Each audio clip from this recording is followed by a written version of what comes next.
It started with a power outage. In a quiet suburban home in Detroit, Michigan, the hum of electricity stopped abruptly one Sunday morning. The homeowner, Mr. Anthony Caldwell, had inherited the property from a distant uncle who had passed away nearly a decade ago. Anthony had always kept the house locked and unused, untouched since the funeral.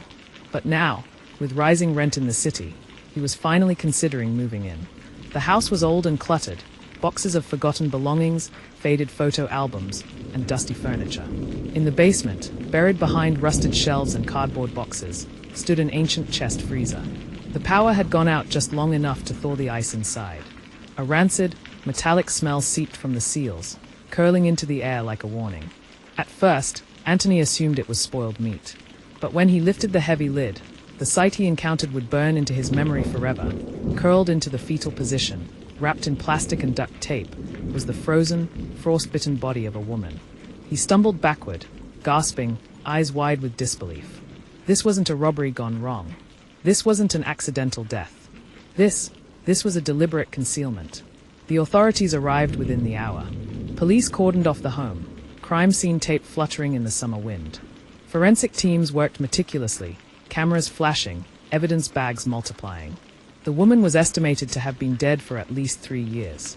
The freezer, it turned out, had been running silently in the corner of the basement all that time. No one had ever reported her missing. No neighbors had asked questions. No family had come searching. To the world, she simply didn't exist. Yet someone had gone to great lengths to keep her hidden.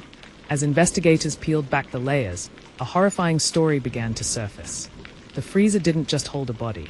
It held secrets, ones that someone had fought desperately to keep buried in ice. What makes this case so haunting isn't just the gruesome discovery, it's the silence that followed her death. No outcry, no Amber Alert, no media coverage. For 3 years, this woman's life, identity, and story were entombed in a freezer while the world moved on. The home itself was eerie. Inside, wallpaper curled off the walls, and old mail lay unopened on dusty countertops. Children's toys were boxed up in the attic. They were signs of a life once lived. Photos of birthday parties, report cards, handwritten notes. But none of the images featured the woman found in the freezer. Detectives immediately focused on identifying the victim. She was in her early 30s, with a small frame and short, dark hair. Tattoos on her wrist and ankle helped forensics narrow down her identity. Her name was Yanelle Rogers, a former nursing student who had quietly disappeared from public records in 2019. She had no known family. Her mother had passed away years ago. Her father was never listed on her birth certificate. She had bounced from foster homes to couch-surfing situations in her late teens. By her mid-20s, she was living with a man named Caleb Dixon, a mechanic in his late 30s with a violent past. Neighbors described Caleb as strange but polite. He kept to himself, worked odd hours, and always seemed to be cleaning something late at night. He had a daughter from a previous relationship, but she hadn't been seen in years either.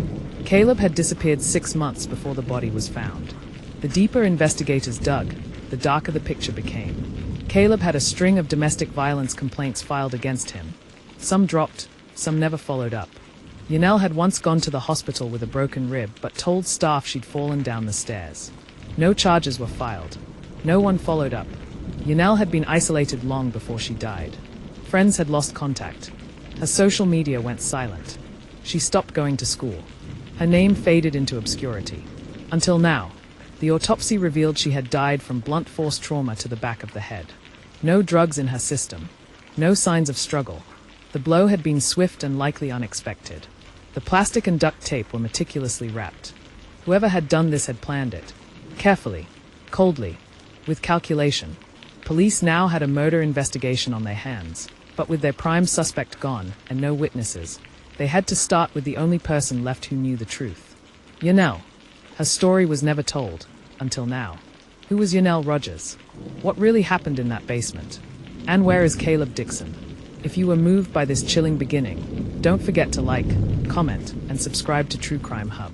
Your voice helps us bring justice to forgotten stories. Let's continue. It was the blistering heat of an August afternoon in Phoenix, Arizona.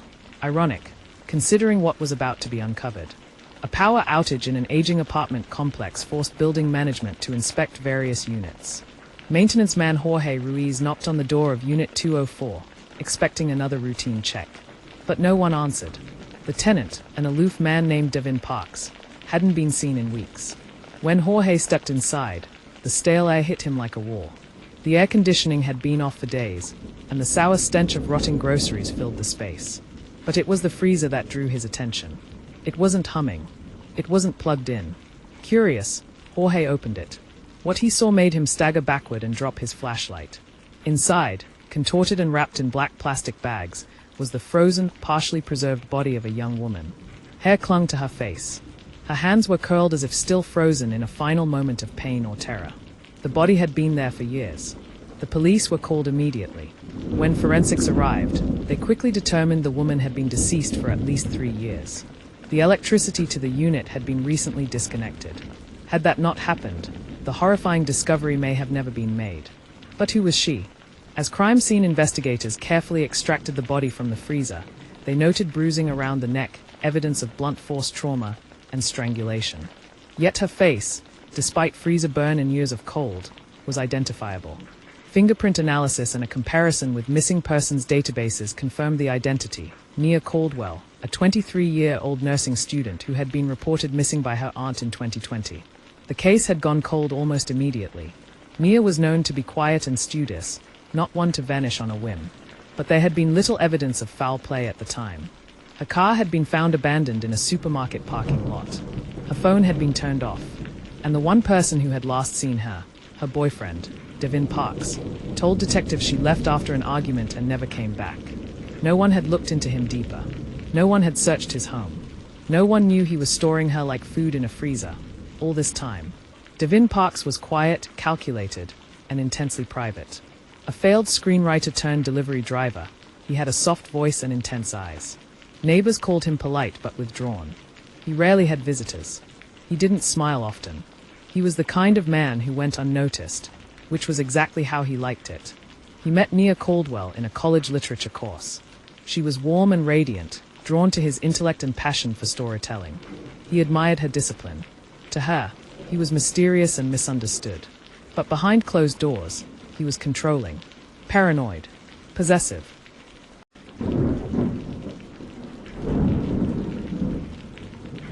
Friends described how Nia became isolated after dating Devin. She stopped showing up at church.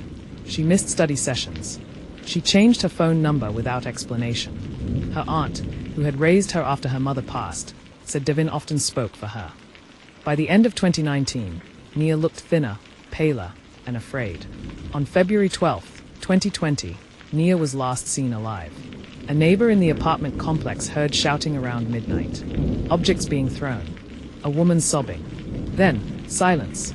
Police later found evidence that Nia had tried to call 911 that night. But the call disconnected seconds in. No one followed up. The next day, Devin told friends and co-workers that Nia had left him, that she had taken her things and moved out. But her belongings were still in the closet. Her toothbrush was still in the bathroom. Her nursing textbooks sat untouched on the kitchen table. Devin had told the perfect lie. And no one checked.